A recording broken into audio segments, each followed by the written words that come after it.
Hello दोस्तों, तो जैसा कि पिछले एपिसोड में हमने देखा कि लिंदोंग और उसके दोस्त लियान वैली में मौजूद एक टेंपल के अंदर चले गए थे ताकि वो स्काई तलिस्मन स्पिरिट ट्री ट्रेजर को हासिल कर सके, जिसे हासिल करना थोड़ा सा डिफिकल्ट था। तभी अचानक वहाँ पर डीमन रॉक डायनेस्टी का ली पान भी आ जाता है, जो कि निर्वाणा रैम की इनिशियल लेवल का वॉरियर है। उसने आते ही लिंदोंग से स्काई तलिस्मन स्पिरिट ट्री ट्रेजर छीनने की कोशिश करी, लेकिन दूसरी तरफ लिंदोंग अपनी गोस्ट पपेट का इस्तेमाल करते उसकी पैंटी लगाकर स्काई तलिस्मन स्पिरिट ट्री ट्रेजर को लेकर वहाँ से निकल पड़ा। बाहर की तरफ आते हुए लिंदोंग को थर्ड प्रिंस और मिस मू देखने को मिली, जो खुद भी दोनों नीचे आ चुकी थी। वन के लिंदोंग ने उन दोनों को ऊपर रहने के लिए बोला था। मिस मू यहाँ पर थोड़ा सा अजीब बिहेव कर रही थी, जो कि थर्ड प्रिंस और लिंदोंग को अपने साथ एक और हॉल में ले आती है। यहाँ पर इन लोगों को एंशिएंट सीक्रेट की मिल गया, जो कि असली है। लिंदोंग को इस बात का बिल्कुल भी यकीन नहीं आ रहा था। तभी अचानक डिमोनिक रॉक डायनेस्टी और ज़्वांगबिंग डायनेस्टी के लोग इन्हें चारों तरफ से घेर लेते हैं, जो देखकर लिंदोंग ने अपने दिमाग का इस्तेमाल करते हुए चालाकी से उन दोनों डायनेस्टीज के वॉरियर की आपस में फाइट करा दी और वो खुद असली की को ढूंढने के लिए यहाँ से निकल गया। जबकि जाते जाते वो मिस मू और थर्ड प्रिंस से कहता है कि तुम दोनों इस टेंपल से बाहर जाओ। पीछे की तरफ उस नकली की वजह से हम देखते हैं कि वहाँ पर कुछ स्टोन स्टैचूज भी एक्टिवेट हो गए थे, जो कि अपने सामने आने वाले किसी भी इंसान पर हमला कर दे। इवन कि वो लिंदोंग और ज़्यावियर के पीछे भी पड़ चुके हैं। जबकि दूसरी तरफ मिस्टर डाउ यहाँ पर अपनी नोज का इस्तेमाल करते हुए लिंदोंग को असली एंशिएंट सीक्रेट की के बारे में बता रहा था। अब आगे तो नेक्स्ट एपिसोड की शुरुआत यहाँ उसी हॉल से शुरू होती है, जहाँ पर हम देखते हैं कि डिमोनिक रॉक डायनेस्टी और ज़्वांगबिंग डायनेस्टी के सारे वॉरियर्स उन स्टोन स्टैचूज को तोड़ने की कोशिश कर रहे थे, लेकिन उनसे ये काम अकेले नहीं हो पा रहा था। इवन कि एक दूसरे का साथ देने के बावजूद भी हुआयुन और चेन यू मिलकर भी उन स्टोन स्टैचूज को नहीं तोड़ पा रहे थे। काफी देर की जी तोड़ कोशिशों के बावजूद वो लोग बस सिर्फ मुश्किल से एक ही स्टोन स्टैचूज का सर फोड़ पाए, जो देखकर तो उन दोनों ही डायनेस्टीज के सोल्जर्स को काफी ज्यादा खुशी होती है। लेकिन अभी तक इनके सर से खतरा हटा नहीं था। चेन वो जानता रहा कि ये सब कुछ उस लड़के लिंदोंग की वजह से हुआ। उसने हमें अपनी जाल में फंसाया, इसलिए उसे लिंदोंग पर बहुत ही ज्यादा गुस्सा आ रहा था। इसके बाद सीन शिफ्ट होकर दूसरी तरफ मूलिंग और मिस मू पर आ गया, जो कि इस टेंपल से बाहर भागने की कोशिश कर रहे थे। लेकिन अचानक उनके सामने और पीछे दोनों तरफ से एक स्टोन स्टैचूज आ जाते हैं, जो देखकर तो थर्ड प्रिंस घबरा चुका था, क्योंकि दो डायनेस्टीज के सारे वॉरियर मिलकर भी जब एक स्टोन स्टैचू मुश्किल से तोड़ पाए तो ये लोग क्या कर लेंगे। लेकिन दूसरी तरफ मिस मू को डर नहीं लगता, बल्कि हम देखते हैं कि उसने फुर्र से अपना रेड फेरी विप बाहर निकाल लिया था, जिसके सिर्फ दो ही स्लैश का इस्तेमाल करते हुए एक स्टोन स्टैचू को डिस्ट्रॉय कर देती है। जो कारनामा मिस मू ने इतनी आसानी के साथ कैसे कर दिखाया, थर्ड प्रिंस को भी कुछ समझ नहीं आ रहा था। असल में बात ये थी कि मिस मू ने रियल आइडेंटिटी किसी को बताया ही नहीं, वो बहुत ही ज्यादा स्ट्रॉन्ग है। थर्ड प्रिंस देखता है कि मिस मू होंगलिंग तो वापस से लिंदोंग की तरफ ही बढ़ने लगी, इसलिए थर्ड प्रिंस ने भी उसे फॉलो करना शुरू कर दिया था।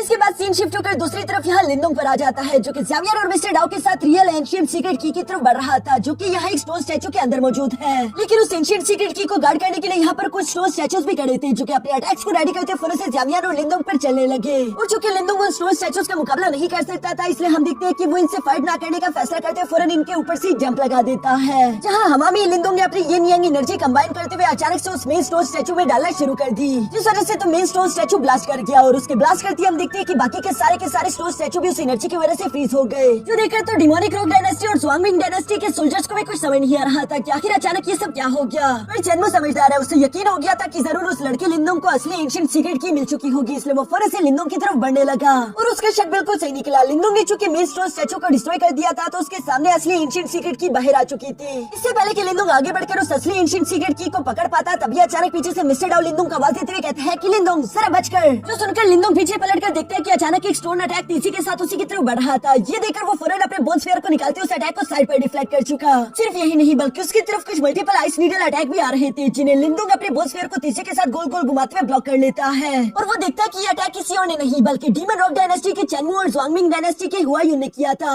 जो कि दोनों ही निर्वाणा रैल्म के फर्स्ट युआन और सेकंड युआन रैल्म के वॉरियर है। यानी कि लिंदोंग इन दोनों का मुकाबला नहीं कर सकता। चेनमू गुस्सा होते हुए कह रहा था कि लिंदोंग उस एंशिएंट सीक्रेट की से दूर हटो, नहीं तो मैं तुम्हारी जान ले लूंगा। चेनमू और हुआयुन यहाँ पर इसी तरह की बातें करते हुए तीसी के साथ लिंदोंग की तरफ बढ़ ही रहे थे, पर तभी अचानक ये लोगों को अपने बीच में से एक पिंक कलर की रोशनी तीसी के साथ आगे की तरफ बढ़ती हुई दिखाई दी, जो कि असल में कोई और नहीं बल्कि मिस मू थी। उसने अपने रेड फेरी विप का इस्तेमाल करते सिर्फ एक ही अटैक से यहाँ हुआयुन और चेनमू को पटक कर नीचे गिरा दिया। और ये करते साथ ही मिस मू तीसी से लिंदोंग की तरफ बढ़ने लगी, जहाँ दूसरी तरफ लिंदोंग में मिस मू को देखकर हैरान होते हुए कहते हैं कि ये क्या। अब लिंदोंग को ऑलमोस्ट सारी पहेली समझ आ चुकी थी, इसलिए वो बिना कोई लम्हा जाया करते हुए फौरन उस एंशिएंट सीक्रेट की तरफ बढ़ते उसे पकड़ लेता है। जिस एंशिएंट सीक्रेट की को टच करती है, अचानक से लिंदोंग के ऊपर एक पोर्टल ओपन हो जाता है, जो कि लिंदोंग के साथ साथ ज़्यावियर को भी अंदर की तरफ खींच चुका। यहाँ इससे पहले कि वो पोर्टल क्लोज हो पाता, दूसरी तरफ मिस मू भी ये देखकर तीसी के साथ फौरन उस पोर्टल के अंदर चली गई थी। पीछे की तरफ अब सिर्फ चेनमू और हुआयुन ही खाली हाथ बचे थे, जिन्हें लिंदोंग और उस लड़की पर काफी ज्यादा गुस्सा आ रहा था। चेनमू तो समझ नहीं पा रहा था कि आखिर वो अपने गुस्से को किस पर उतारे, पर तभी अचानक पीछे से ली पान आ जाता है, जो कह रहा था कि मैंने उस लड़की के दोस्त को पकड़ लिया है। हम इस लड़की को लिंदोंग लिंदोंग के खिलाफ बंदी की तरह इस्तेमाल करेंगे। जो सुनकर तो दूसरी तरफ चेनवू का गुस्सा भी शांत हो गया और वो इवल्स की तरह मुस्कुराने लगा।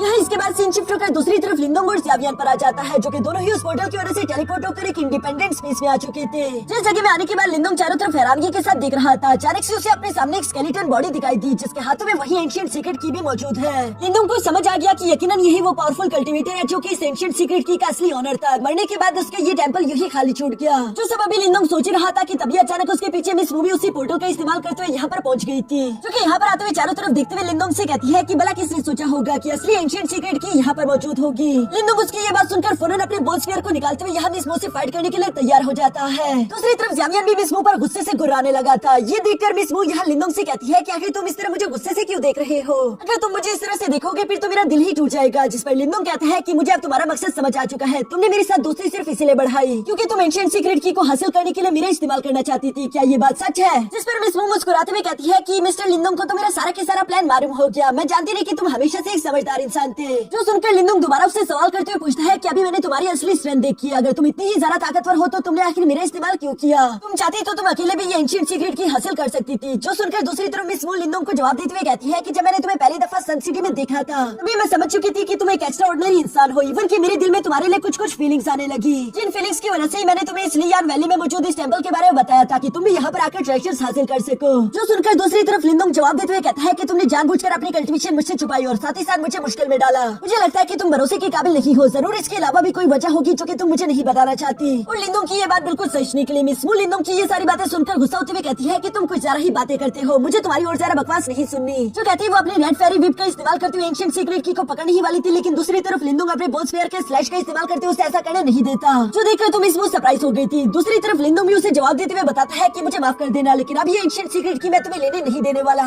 जो सुनकर तो दूसरी तरफ मिस मू एक इवल स्माइल के साथ अपने असली रूप में आना शुरू हो गई थी, जिस रूप में मिस मू और भी ज्यादा कूल दिखाई दे रही थी। अपने असली रूप में आने के बाद मिस मू लिंदोंग से कहती है कि अगर यही केस है फिर तो मुझे तुम्हें अपनी असली पावर का एक नमूना दिखाना ही होगा। जबकि ये सब बोलते उसने रेड फेरी विप को दोबारा से बाहर निकाल लिया था। दूसरी तरफ लिंदोंग भी इस बार बिल्कुल भी होल्ड बैक नहीं करने वाला, क्योंकि वो जानता है कि मिस मू कितनी ज्यादा स्ट्रॉन्ग है। इसलिए हम देखते हैं कि शुरू में लिंदोंग ने फौरन से अपने गोस्ट पपेट को बाहर निकाल लिया था, जिसका इस्तेमाल करते हुए मिस मू पर हमला कर देता है। दूसरी तरफ मिस मू तो उस गोस्ट पपेट के साथ ऐसे फाइट कर रही थी जैसे कि वो उसके सामने कुछ भी नहीं हो। उल्टा वो अपने रेड फेरी विप का इस्तेमाल करते उसे गर्दन से पकड़कर दूर चट्टानों पर दे मारती है, जिसके बाद फौरन से ज़ावियन ने भी यहाँ मिस मू पर झपटा मारने की कोशिश करी, लेकिन मिस मू उसके हमले को डॉज करते हुए यहाँ उसे एक जोरदार हिट करके अपने पैर के नीचे दबा देती है। साथ ही साथ वो ज़ावियन से कहती है कि अब अच्छी बिल्ली की तरह नीचे ही लेटी रहो। अब पीछे की तरफ आखिर में सिर्फ लिंदोंग ही बचा था, जिसने भी अपने निर्वाणा गोल्डन बॉडी को एक्टिवेट करते फौरन अपने सेलेस्टियल बॉल स्फीयर को लेकर आगे की तरफ बढ़ते हुए यहाँ मिस मू पर हमला करना शुरू कर दिया। लेकिन मिस मू तो उसे जरा से भी सीरियस नहीं ले रही थी, बल्कि वो मजाक में लिंदोंग के हर एक हमले को डॉज करते उसे पीछे की तरफ धकेल कर अचानक से हिट कर देती है। जो देखकर तो ऊपर मौजूद डिमोनिक गोस्ट पपेट को काफी सारा बेइज्जती फील हो रही थी और वो गुस्से में भड़कते हुए दोबारा से मिस मू पर हमला करने के लिए नीचे आ गया। लेकिन मिस मू गोस्ट पपेट के हमले को डॉज करते हुए फौरन से पीछे की तरफ जंप कर चुकी। लिंदोंग भी यहाँ पर अपने गोस्ट पपेट का साथ देने लगा। यहाँ पर हम देखते हैं कि ये दोनों अच्छे से कोऑर्डिनेट करते हुए मिस मू पर लगातार अटैक्स करने की कोशिश कर रहे थे।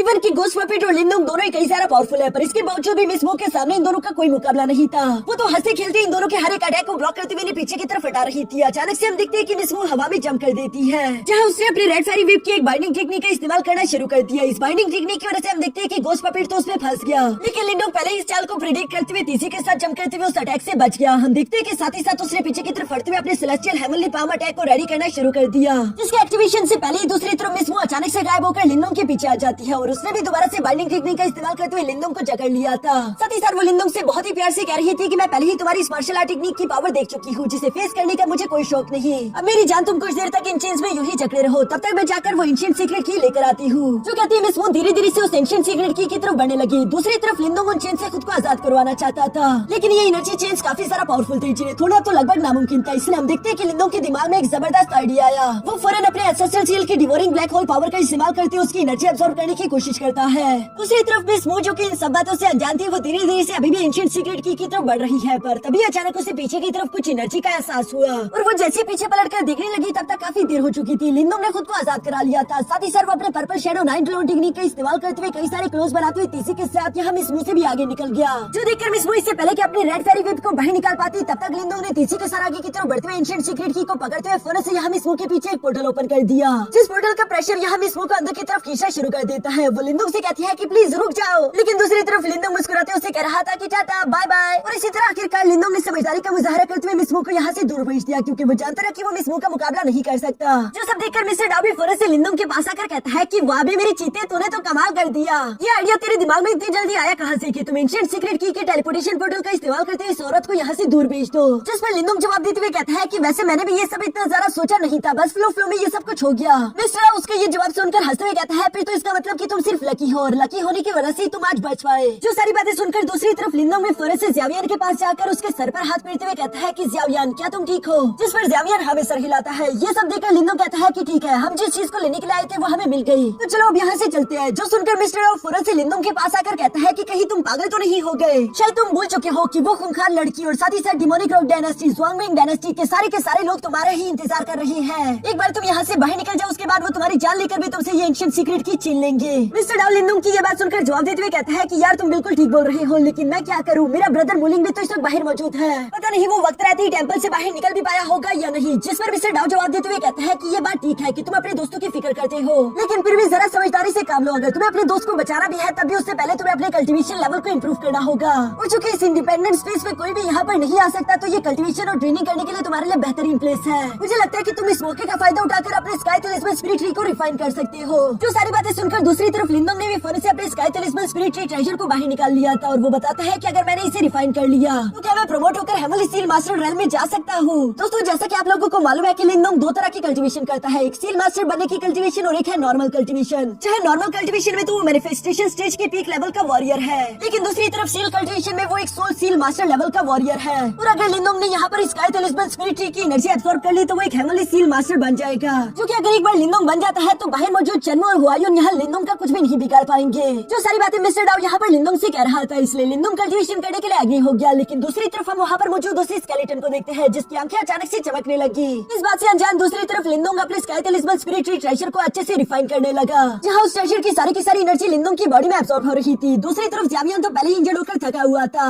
जबकि मिस्टर डाउ भी मजे से नींद पूरी कर रहा है। तभी अचानक हम देखते हैं कि ये मौका उस स्केलेटन वॉरियर को काफी ज्यादा बेहतरीन लगा, जो कि एक रिमेनेंट सोल थी, और वो फौरन से यहाँ लिंदोंग की बॉडी की तरफ बढ़ते उसकी सोल सी के अंदर जाने लगी। उसी पॉइंट पर लिंदोंग का स्काई टलिस्मन स्पिरिट ट्री ट्रेजर में पूरी तरीके से एब्सॉर्ब हो चुका था, जो देखकर मिस्टर डाउ खुश होते हुए कहता है कि लो लिंदोंग ने कर दिखाया, और वो फौरन से लिंदोंग के पास आकर उसे आवाज देते हुए जगाने की कोशिश करता है। लेकिन दूसरी तरफ हम देखते हैं कि लिंदोंग ने बेशक अपने स्काई टलिस्मन स्पिरिट ट्री ट्रेजर को एब्सॉर्ब कर लिया था, लेकिन फिर भी वो होश में नहीं आ पा रहा। ज़्यावियन और मिस्टर डाउ दोनों ही लिंदोंग के लिए परेशान होने लगे। दूसरी तरफ सीन शिफ्ट होकर यहाँ लिंदोंग के मेंटल स्पेस में आ गया था, जहाँ पर लिंदोंग खुद को देखकर हैरान होते हुए कहता है कि आखिर ये सब क्या हो रहा है, मैं अभी भी अपने मेंटल स्पेस में क्यों हूँ। जो सब अभी लिंदोंग कह ही रहा था कि तभी अचानक उसे अपने पीछे से केवल हंसी सुनाई थी, जो कि उसी रिमेनेंट सोल की थी। उसे लिंदोंग के मेंटल स्पेस पर पूरी तरीके से कंट्रोल कर लिया था, और वो यहाँ लिंदोंग के सामने आते हुए कहता है कि आखिरकार इतने सालों बाद कोई तो यहाँ पर आया। जो सुनकर दूसरी तरफ लिंदोंग उसे देखते हुए कहता है कि आखिर तुम कौन हो? अच्छा मुझे याद आया, तुम तो वही हो ना जिसके हाथ में वो एंशिएंट सीक्रेट की थी। इस पर वो रिमेनेंट सोल भी जवाब देते हुए कहती है कि हाँ तुमने बिल्कुल सही समझा, मैं मरने वाला था और इसलिए कई सौ साल पहले मैंने इस जगह को यहाँ पर बनाया और इस रिमेनेंट सोल की को अपने पास रखा, सिर्फ इसी उम्मीद में कि एक न एक दिन एक पावरफुल कल्टीवेटर मेरे हर एक टेस्ट को पास करते हुए मेरे पास आएगा, और वो कोई और नहीं बल्कि तुम हो, जिसने मेरी एक्सपेक्टेशन के हिसाब से हर एक टेस्ट को पास किया। या फिर ये कहना ज्यादा बेहतर रहेगा कि तुम तो मेरी एक्सपेक्टेशन से भी ज्यादा बेटर निकले। तुमने तो अपनी बॉडी के साथ साथ स्काई टलिस्मन स्पिरिट ट्री ट्रेजर को भी पूरी तरीके से रिफाइन करके मुझे दे दिया। ये कहते हुए वो इवल्स की तरह जोर जोर से हंसने लगता है। जो सारी बातें सुनकर लिंदोंग कहता है कि अच्छा मैं समझा कि तुमने उस एंशिएंट सीक्रेट की को चारे की तरह इस्तेमाल किया है ताकि तुम पावरफुल लोगों को यहाँ पर आने के लिए मजबूर कर सको, और उनमें से एक की बॉडी पर कंट्रोल करते हो उसे पूरी तरीके से अपना बना लो। इस तरीके से तुम्हें एक दूसरी जिंदगी मिल जाएगी। जो सुनकर वो रिमेनेंट सोल हंसते हुए कहती है कि हाँ तुम तो समझदार निकले, बिल्कुल ऐसी ही बात है, और इस वक्त मुझे यहाँ तुम्हारी बॉडी पसंद है, यानी कि मैं तुमसे तुम्हारी बॉडी छीनने वाला हूँ। जो सुनकर लिंदोंग गुस्सा होते हुए कहता है कि ऐसा करने की हिम्मत भी मत करना, फौरन मेरी बॉडी से निकलो। और ये कहते हैं लिंदोंग यहाँ पर एक एनर्जी अटैक रेडी करते हुए उस रिमेनेंट सोल पर हमला करने ही वाला था, लेकिन वो देखता है कि उसकी मेंटल स्पेस पर तो इस रिमेनेंट सोल ने पूरी तरीके से काबू कर लिया था, इसलिए लिंदोंग यहाँ पर चाके भी कुछ नहीं कर पा रहा। जो देखकर वो रिमेनेंट सोल भी हंसते हुए यहाँ लिंदोंग को कैप्चर करते हुए कहती है कि ऑलरेडी मैंने तुम्हारी मेंटल पावर को ब्लॉक कर दिया है, अब चलो रेजिस्ट करना बंद करो ताकि मैं तुम्हारी बॉडी पर काबू कर सकूं। एक बार ये बॉडी मेरे हवाले आ जाए उसके बाद मैं इस बॉडी का इस्तेमाल करते हुए कई बड़े बड़े कारनामे करूंगा, तुम्हें तो फख्र होना चाहिए। जो सब कहते हैं उस रिमेनेंट सोल ने लिंदोंग की सोल को कैप्चर करके यहाँ डिस्ट्रॉय करना शुरू कर दिया था, लेकिन इससे पहले कि वो लिंदोंग को खत्म कर पाता तभी अचानक वहाँ पर मिस्टर डाउ की आवाज सुनाई थी, जो कि गुस्से के साथ लिंदोंग के मेंटल स्पेस में आते हुए कहता है कि मेरे दोस्त को टच करने की आखिर तुम्हारी हिम्मत कैसे हुई। ये कहते हैं उस एनर्जी अटैक का इस्तेमाल करते फौरन उस रिमेनेंट सोल को यहाँ लिंदोंग से दूर हटा दिया था। पीछे की तरफ लिंदोंग ने यहाँ पर मिस्टर डाउ की ये कूल एंट्री देखकर तो काफी ज्यादा खुश हो जाता है। मिस्टर डाउ भी कूल तरीके से लिंदोंग की तरफ देखते हुए कह रहा था कि लिंदोंग क्या तुम ठीक हो। साथ ही साथ वो उस रिमेनेंट सोल को तारा देते हुए कहता है कि तुम एक मामूली कीड़े जैसे रिमेनेंट सोल, आखिर तुम्हारी हिम्मत कैसे हुई यहाँ पर आकर ये प्रॉब्लम क्रिएट करने की। दूसरी तरफ रिमेनेंट सोल भी देखती है कि ये तो डियाओ क्लैन का एक सेलेस्टियल बीस्ट है जो कि काफी ज्यादा पावरफुल हुआ करते थे, इसलिए वो रिमेनेंट सोल कहती है कि मैं आपसे फाइट नहीं करना चाहता बल्कि आप खुद एक स्पिरिट फॉर्म में है, तो प्लीज आप मेरे साथ एक डील कर ले। अगर मुझे आप इस लड़की की बॉडी कैप्चर करने दी तो मैं वादा करता हूँ कि मैं आपको ट्रू फॉर्म अचीव करने में मदद करूंगा। जो सुनकर मिस्टर डाउ बहुत ही एटीट्यूड के साथ जवाब देते हुए कहता है कि मैं तुम जैसे कचरे के साथ कभी भी कोई डील नहीं करने वाला। ये सुनकर तो उस रिमेनेंट सोल की ईगो हर्ट हो गई थी और वो गुस्से के साथ भड़कते हुए कहता है फिर मेरे पास दूसरा कोई रास्ता नहीं बचा, मुझे यहाँ पर आपकी भी स्पिरिट को इस लड़के की सोल के साथ डिस्ट्रॉय करना होगा। जो कहती है वो एक बार फिर से यहाँ दोनों के आसपास एक एनर्जी फॉर्म बनाते हुए हमला करने की कोशिश करता है। जो इविल एनर्जी अटैक काफी ज्यादा डेंजरस लग रहा था। लिंदोंग तो उसे देखकर थोड़ा सा परेशान हो गया, लेकिन मिस्टर डाउ को इस बात की जरा सी भी परवाह नहीं थी क्योंकि वो जानता था कि ये रिमेनेंट सोल उसके सामने कुछ भी नहीं। उसने फौरन से अपनी ट्राइबल स्किल को एक्टिवेट कर लिया, जहाँ वो एक जोरदार पंच का इस्तेमाल करते उस रिमेनेंट सोल को लिंदोंग की बॉडी से बाहर पटक देता है। बाहर की तरफ आने वाला वो रिमेनेंट सोल हैरान होते हुए कहता है कि आखिर ये कैसे मुमकिन है, वो बॉडी मेरी है, मुझे वो बॉडी चाहिए। जो सब बोलते हुए एक बार फिर से लिंदोंग की बॉडी की तरफ बढ़ने लगा, लेकिन तब तक हम देखते हैं कि लिंदोंग दोबारा से होश में आ चुका था, जो कि फौरन यहाँ पर अपने ब्लैक होल डिवोरिंग पावर को एक्टिवेट कर चुका। इस डिवोरिंग पावर का इस्तेमाल करते हुए लिंदोंग तेजी के साथ उस रिमेनेंट सोल से जाकर टकरा जाता है। यहाँ पर हम देखते हैं कि उस ब्लैक होल ने रिमेनेंट सोल को अंदर की तरफ खींचना शुरू कर दिया,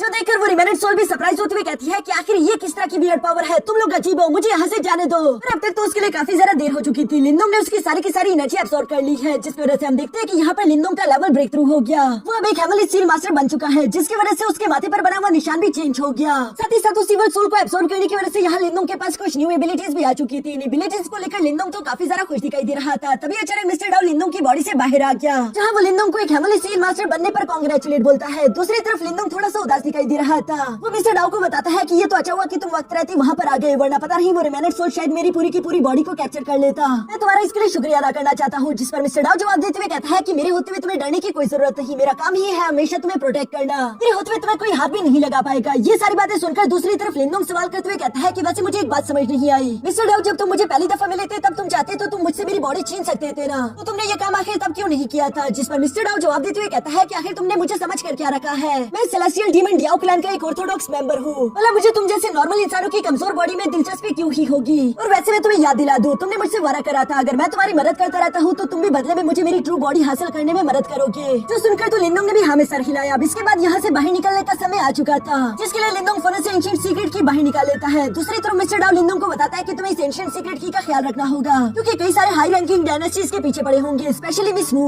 जिस पर लिंदोंग जवाब देते हुए कहता है कि मुझे कभी न कभी उन लोगों का मुकाबला तो करना ही होगा, मैं हमेशा भागता तो नहीं रह सकता। ये सब सोचते हुए लिंदोंग ज़ावियन और मिस्टर डाउ ने फाइट करने का इरादा कर लिया था, जिसके बाद लिंदोंग उसे एंशिएंट सीक्रेट की के पोर्टल का इस्तेमाल करते हुए यहाँ से रवाना हो जाता है। और इसी सीन के साथ हमारा ये एपिसोड भी यहीं पर खत्म हो गया।